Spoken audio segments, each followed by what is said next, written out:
ಅಡುಗೆ ಅನ್ನೋದು ಹೊಟ್ಟೆಯನ್ನು ತುಂಬಿಸಿದ್ರೆ ಸಾಲದು, ಮನಸ್ಸನ್ನು ಕೂಡ ತುಂಬಿಸ್ಬೇಕು. ಹಾಗಿದ್ದಾಗ ನಾವು ಅಡುಗೆಯನ್ನು ಮನಸ್ಸಿಟ್ಟು ಪ್ರೀತಿಯಿಂದ ಮಾಡಿದಾಗ ಮಾತ್ರ ಆ ಅಡುಗೆಗೆ ಒಂದು ರುಚಿ ಅನ್ನೋದು ಬರುತ್ತೆ. ಅಂಥ ಒಂದು ರೆಸಿಪಿಯೊಂದಿಗೆ ನಾನಿವತ್ತು ಬಂದಿದ್ದೀನಿ. ನಾನು ನಿಮ್ಮ Vani Kusumakar. Welcome to my channel. ಬನ್ನಿ, ಇವತ್ತೊಂದು ಬ್ರೇಕ್ಫಾಸ್ಟಿಗೆ ಬೇಕಾಗಿರುವಂತಹ ಒಂದು ವೆಜಿಟೇಬಲ್ ಪಲಾವ್ ಮಾಡೋದನ್ನು ನಾನು ಇವತ್ತು ತಿಳಿಸ್ಕೊಡ್ತಾ ಇದ್ದೀನಿ. ಬನ್ನಿ ನೋಡೋಣ. ನಾನಿಲ್ಲಿ 2 ಆಲೂಗಡ್ಡೆ, 1 ಟೊಮೆಟೊ, 5-6 ಬೀನ್ಸು, 1 ಕ್ಯಾರೆಟು, 1 ಈರುಳ್ಳಿ ಮತ್ತು 1 ಟೊಮೆಟೊನ ತೊಗೊಂಡಿದ್ದೀನಿ. ನೀವು ಬೇಕಿದ್ದವರು ಬಟಾಣಿ ಕೂಡ ಸೇರಿಸ್ಕೋಬೋದು. ಒಂದು ಕುಕ್ಕರಲ್ಲಿ ಸ್ವಲ್ಪ ಎಣ್ಣೆನ ಹಾಕಿ ಅದಕ್ಕೆ ಪೆಪ್ಪರನ್ನು ಹಾಕ್ತಾಯಿದ್ದೀನಿ. ಆಮೇಲೆ ಚಕ್ಕೆ, ಲವಂಗ, ಚಕ್ರ ಮೊಗ್ಗು ಮತ್ತು ಪಲಾವ್ ಎಲೆ, ಸೋಂಪು ಕಾಳನ್ನು ಹಾಕಿ ಸ್ವಲ್ಪ ಫ್ರೈ ಮಾಡ್ಕೋಬೇಕು. ನಂತರದಲ್ಲಿ ಹೆಚ್ಕೊಂಡಿರೋಂಥ ಈರುಳ್ಳಿಯನ್ನು ಸೇರಿಸ್ತಾ ಇದ್ದೀನಿ. ಈರುಳ್ಳಿ ಸ್ವಲ್ಪ ಫ್ರೈ ಆದ ನಂತರ ನಾನು ಇದಕ್ಕೆ ಕ್ಯಾರೆಟನ್ನು ಹಾಕ್ತಾಯಿದ್ದೀನಿ. ಕ್ಯಾರೆಟು ಈರುಳ್ಳಿ ಮೊದಲೇ ಹಾಕ್ಕೊಂಡ್ರೆ ಅದು ಸ್ವಲ್ಪ ಚೆನ್ನಾಗಿ ಫ್ರೈ ಆದ ನಂತರ ನಾವು ಬೀನ್ಸನ್ನು ಸೇರಿಸ್ಬೇಕು. ಆಲೂಗಡ್ಡೆ ಮೊದಲೇ ಹಾಕಿದರೆ ಅದು ತಳ ಹಿಡಿಯುತ್ತೆ. ಹಾಗಾಗಿ ಆ ನಂತರದಲ್ಲಿ ನಾನು ಆಲೂಗಡ್ಡೆ ಹಾಕ್ತೀನಿ. ಟೊಮೆಟೊ ಹಾಕಿ ಆ ನಂತರದಲ್ಲಿ ಆಲೂಗಡ್ಡೆಯನ್ನು ಸೇರಿಸ್ತಾ ಇದ್ದೀನಿ. ಇವಾಗ ಇದನ್ನು ಸ್ವಲ್ಪ ಫ್ರೈ ಆದ ನಂತರ ಅರಿಶಿಣ ಪುಡಿಯನ್ನು ಬೇಕಿದ್ದರೆ ಹಾಕ್ಬೋದು, ಬೇಡ ಅಂದವರು ಸ್ಕಿಪ್ ಮಾಡ್ಕೋಬೋದು. ನಾನು ಅರಿಶಿಣ ಪುಡಿಯನ್ನು ಸೇರಿಸಿದ್ದೀನಿ. ಆ ನಂತರದಲ್ಲಿ ಇದಕ್ಕೆ ರುಚಿಗೆ ತರಕಾರಿಗಳಿಗೆ ಎಷ್ಟು ಬೇಕೋ ಅಷ್ಟು ಮಾತ್ರ ಉಪ್ಪನ್ನು ಸೇರಿಸಿದ್ದೀನಿ. ಯಾಕಂದರೆ ಆ ನಂತರದಲ್ಲಿ ನಾವು ಉಪ್ಪನ್ನು ಮತ್ತೆ ಹಾಕ್ತೀವಿ. ಇದನ್ನು ಸ್ವಲ್ಪ ಬೇಯಕ್ಕಿಟ್ಟು ಆ ನಂತರದಲ್ಲಿ ಮಸಾಲ ಮಾಡ್ಕೊಳ್ಳೋಣ.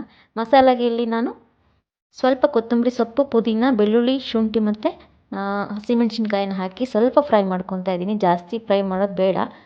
ಇದನ್ನೆಲ್ಲ ಸ್ವಲ್ಪ ತಣ್ಣಗಾದ ನಂತರ ನಾವು ಇದನ್ನು ಪೇಸ್ಟ್ ಮಾಡ್ಕೋಬೇಕು. ಇದನ್ನು ಒಂದು ಮಿಕ್ಸಿ ಜಾರ್ಗೆ ಹಾಕಿ ನಾನು ಒಂದು 3/4 ಬೌಲಷ್ಟು ಕಾಯಿ ತುರಿಯನ್ನು ತೊಗೊಂಡಿದ್ದೀನಿ. ಹಸಿ ಕಾಯಿ ತುರಿಯನ್ನು ಹಾಕಿ ಇದನ್ನು ಪೇಸ್ಟ್ ಮಾಡ್ಕೋಬೇಕು. ನುಣ್ಣಗೆ ಪೇಸ್ಟ್ ಮಾಡಿದರೆ ಸಾಕು. ಈ ಥರ ಆದರೆ ಸಾಕು. ಇದನ್ನು ಬೇಯಿಸ್ಕೊಂಡಿರೋಂತಹ ತರಕಾರಿಗಳೇನಿದೆ ಅದಕ್ಕೆ ಈ ಪೇಸ್ಟನ್ನು ಸೇರಿಸಿ ಸ್ವಲ್ಪ ನೀರನ್ನು ಬೆರೆಸಿ, ಜಾಸ್ತಿ ನೀರು ಹಾಕಬಾರ್ದು, ಸ್ವಲ್ಪ ಹಾಕಿ ಅದು ಹಸಿ ವಾಸನೆ ಹೋಗುವಷ್ಟು ಹೊತ್ತು ಸ್ವಲ್ಪ ಹೊತ್ತು ಮುಚ್ಚಿಟ್ಟು ಬೇಯಿಸಬೇಕು.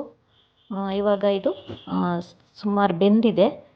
ತರಕಾರಿ ಎಲ್ಲ ಚೆನ್ನಾಗಿ ಮಸಾಲೆಯಲ್ಲಿ ಬೆರೆತ ನಂತರ ನಾವು ಅಕ್ಕಿಯನ್ನು ಹಾಕಬೇಕು. ನೀವು ಅಕ್ಕಿ ಎಷ್ಟು ಜನರಿಗೆ ಮಾಡ್ತಾಯಿದ್ದೀರಿ ಅನ್ನೋದ್ರ ಮೇಲೆ ಎಷ್ಟು ಬೇಕು ಅಷ್ಟು ತಗೊಳ್ಳಿ. ನಾನಿಲ್ಲಿ 1 ಗ್ಲಾಸಷ್ಟು ಅಕ್ಕಿ ಹಾಕಿದ್ದೀನಿ.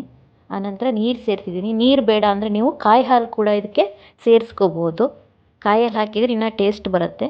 ನಾನು ಇಲ್ಲಿ ಮತ್ತೆ ಉಪ್ಪನ್ನು ಸೇರಿಸ್ತಾ ಇದ್ದೀನಿ. ನಂತರ ಕಸೂರಿ ಮೇಥಿಯನ್ನು ಮೇಲೆ ಉದುರಿಸಿ ಸ್ವಲ್ಪ ತುಪ್ಪವನ್ನು ಹಾಕ್ತಾಯಿದ್ದೀನಿ. ತುಪ್ಪ ಹಾಕಿದರೆ ಪಲಾವ್ ರುಚಿ ಚೆನ್ನಾಗಿ ಬರುತ್ತೆ.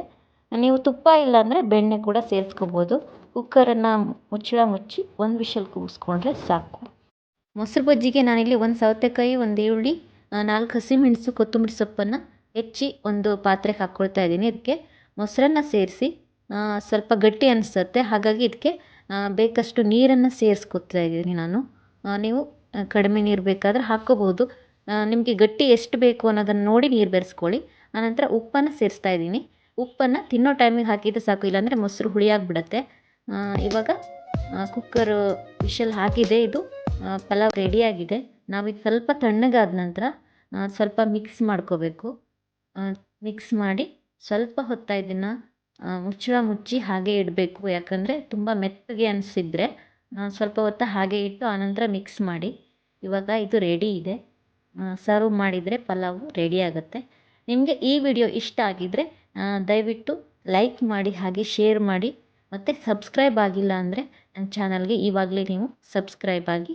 ನೀವು ಕೂಡ ವೆಜಿಟೇಬಲ್ ಪಲಾವನ್ನು ಮನೇಲೊಮ್ಮೆ ಟ್ರೈ ಮಾಡಿ ನೋಡಿ. ಹೇಗಾಗಿದೆ ಅಂತ ನನಗೆ ಕಮೆಂಟಲ್ಲಿ ತಿಳಿಸಿ. Thank you for watching video. Thank you so much.